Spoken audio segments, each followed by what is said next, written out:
So really, the beginning of this book was, what is success? What is failure? That was the challenge, or that was the question I wanted to address in Barracuda. I didn't want to address what makes a champion swimmer. So very early on, in structuring the novel and thinking about the novel, I'd made the decision that Danny was not going to be a champion swimmer. He was going to fail, and why the Nick Darcy story was always on my, there at the back of my mind. Or what fascinated me initially about the Nick Darcy story was that act of spontaneous violence, that moment where a life changes and where you commit an ugliness that you may never forgive yourself for. So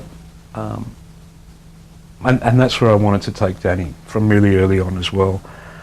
I went through a period of reading a lot of books that I hadn't touched for years, and one that I picked up a few years ago was David Copperfield, the Dickens book, and that opening line, about will you be the hero of your own life, and that I think is the,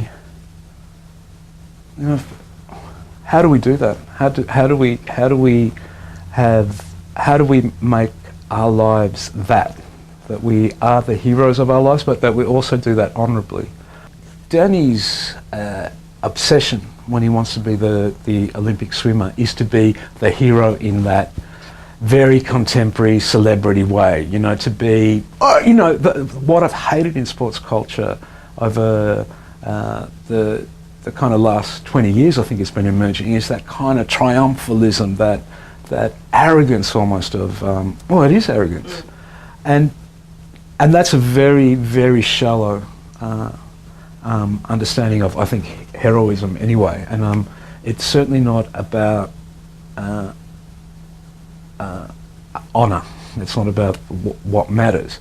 And so the Dickens quote is not about how do you become a hero. The Dickens quote is about how do you live a good life.